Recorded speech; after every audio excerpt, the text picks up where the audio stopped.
कहानी सुनाएंगे जो सच्ची घटना पर आधारित है। पूरा सुनिए, आपको बहुत प्रेरित करेगा। यह कहानी शिव और बैलगाड़ी। यह कुछ 300 साल पहले की बात है। कर्नाटक के सुदूर दक्षिण क्षेत्र में अपनी बूढ़ी माँ के साथ एक योगी रहते थे। उनकी माँ काशी जाना चाहती थी ताकि वह विश्वनाथ जाकर शिव की गोद में प्राण त्याग सके। इसके अलावा उसने अपने जीवन में अपने बेटे से कभी कुछ नहीं मांगा था। उसने कहा, मुझे काशी ले चलो, मैं बूढ़ी हो रही हूँ, मैं वहीं जाके मरना चाहती हूँ। योगी ने अपनी बूढ़ी माँ के साथ दक्षिण कर्नाटक के जंगलों से होते हुए काशी के लिए एक लंबी यात्रा शुरू की। वृद्ध होने के कारण उनकी माँ का स्वास्थ्य बिगड़ गया, तो उन्होंने माँ को कंधे पर उठा लिया और जाहिर तौर पर कुछ समय पश्चात वह कमजोर महसूस करने लगा। उसके पास शिव से याचना करने के बजाय और कोई चारा नहीं बचा। उन्होंने याचना की, हे शिव, मुझे मेरे इस प्रयास में विफल मत होने देना। बस यही एक चीज है जो मेरी माँ ने मुझसे मांगा है, कृपया मुझे इसे पूरा करने दें। मैं इन्हें काशी ले जाना चाहता हूँ। हम वहाँ सिर्फ आप ही के लिए आ रहे हैं, कृपया मुझे ताकत दें। तब जैसे ही उन्होंने चलना शुरू किया तो पीछे से एक घंटी की आवाज सुनाई दी, जैसे कोई बैलगाड़ी आ रही हो। उन्हें धुंध से उबरती हुई एक बैलगाड़ी दिखाई दी जिसे एक बैल खींच रहा था, जो थोड़ा अजीब था क्योंकि एक बैल वाली बैलगाड़ी छोटे रास्तों के लिए होती है। जब सफर लंबा और जंगली इलाके से होते हुए हो तो हमेशा दो बैल ही गाड़ी को खींचते हैं, पर जब आप थके हों तो ऐसी बारीकियों को किसे परवाह। गाड़ी नजदीक आई पर वे चालक को नहीं देख पाए क्योंकि चालक लबादे में था और बाहर धुंध भी थी। योगी ने कहा, मेरी माँ बीमार है, क्या हम आपकी खाली गाड़ी में यात्रा कर सकते हैं? अंदर बैठे व्यक्ति ने सिर हिला के हाँ कहा।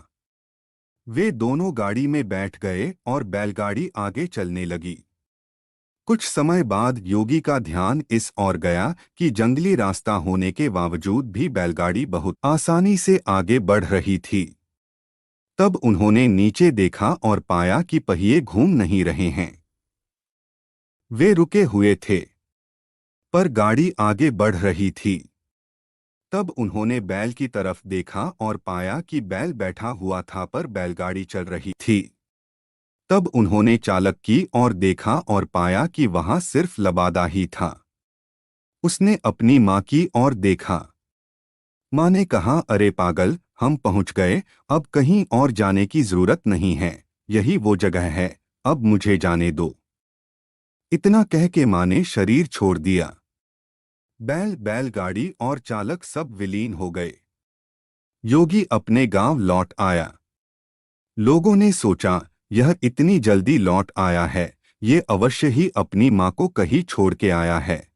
यह उसे काशी नहीं ले गया। उन्होंने उसे पूछा, तुम अपनी माँ को कहाँ छोड़ आए? उसने उत्तर दिया, हमें वहां जाना नहीं पड़ा, शिव खुद आए थे हमारे लिए। क्या बकवास है, लोगों ने कहा। योगी ने उत्तर दिया, मुझे फर्क नहीं पड़ता कि आप क्या सोचते हैं, वे आए थे हमारे लिए और यही सच है। मेरा जीवन ज्योतिर्मय हो गया है, यह मैं अपने अंतर में जानता हूँ। अगर आप नहीं मानते तो यह आप जाने। तब उन्होंने पूछा, ठीक है, हमें कुछ ऐसा दिखाओ कि हम माने कि तुमने सच में शिव को देखा है और वे सच में तुम्हारे लिए आए थे। योगी ने कहा, मैं नहीं जानता, मैंने उन्हें नहीं देखा। मुझे सिर्फ एक लबादा दिखा, वहां कोई चेहरा नहीं था, वहां कुछ नहीं था, वह खाली था। अचानक सबने देखा कि वह खुद वहां नहीं थे, सिर्फ उनके कपड़े ही दिखाई पड़ रहे थे। वे दक्षिण भारत के महान संत बने। जहां भी वह जाते लोग उन्हें बिना चेहरे वाले योगी के रूप में लोग जानते थे। मल्ला, एक शिव भक्त और एक चोर। मैं आपको एक ऐसे योगी के बारे में बता रहा हूं जो उस जगह के काफी करीब रहे जहां मेरा जन्म हुआ था। मैंने उनके बारे में सुना था और उस घटना के बारे में भी जो वहां हुई थी। पर युवावस्था में मैंने इस ओर ज्यादा ध्यान नहीं दिया। उसने मुझे काफी प्रेरित किया, पर मैंने उस समय इसे अधिक महत्व नहीं दिया। वर्तमान में नंजनगुड़ के नाम से प्रसिद्ध शहर की सीमा पर मैसूर से करीब 16 किलोमीटर दूर एक योगी रहते थे। उनका नाम था मल्ला। वे किसी परंपरा से संबंध नहीं रखते थे और न ही उन्हें कोई पूजा पाठ की औपचारिक विधि ज्ञात थी। परंतु बचपन से ही जब भी वे अपनी आंखें बंद करते तो उन्हें शिव की तस्वीर दिखाई देती। शायद योगी शब्द उनके लिए काफी नहीं है। उनके जैसे लाखों हैं। वे शिव के कैदी हैं। उनके पास कोई विकल्प भी नहीं है। शायद मैं भी उन्हीं के जाल में फंसा हुआ हूं। हम उनकी तलाश नहीं करते। अभिमान के कारण शायद किसी की भी तलाश नहीं करते, पर उनके जाल में फंस अवश्य जाते हैं। शिव एक शिकारी थे। वे सिर्फ जानवरों को ही अपने जाल में नहीं फंसाते थे, अपितु इंसानों को भी अपने जाल में फंसा लेते थे। यह उन्हीं में से एक और था। मल्ला शिव के सिवा और कुछ नहीं जानता था। उसने कोई विशेष कौशल भी अर्जित नहीं किया था और वह जंगली इंसान बन गया था। यह तो उसे विचार ही नहीं आया कि किसी को भी रोककर उससे अपनी जरूरत के लिए कुछ भी छीन लेना गलत भी हो सकता है। तो वो ऐसा ही करता था और एक डाकू के रूप में प्रसिद्ध हो गया था। वह जंगल के उस रास्ते का नियमित डाकू बन गया जिसे लोग सामान्य तौर पर इस्तेमाल करते थे। वह रास्ता जहां वो राहदारी वसूलता था, उस जगह का नाम पड़ा कल्लाणमुलाई, जिसका मतलब है चोर का कोना।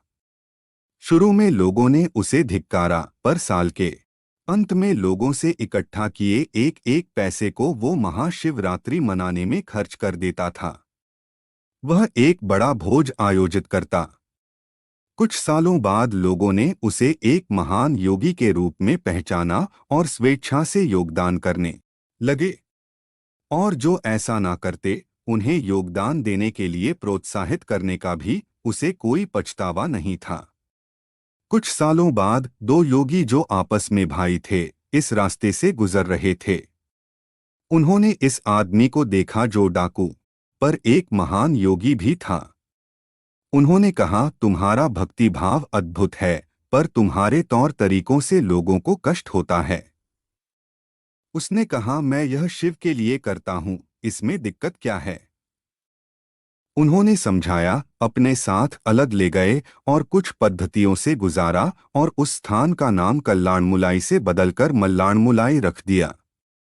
आज भी यह स्थान मल्लाणमुलाई के नाम से ही जाना जाता है। और जो महाशिवरात्रि वो मनाते थे, वो आज एक विशाल संस्थान के रूप में विकसित हो गया है। डकैती छोड़ के इन योगियों के साथ बैठने के करीब 1.5 साल बाद ही उन्होंने महासमाधि प्राप्त कर ली। मल्ला को इस प्रकार मुक्त करवाने के बाद दोनों योगियों ने भी उसी दिन अपने शरीर छोड़ दिया।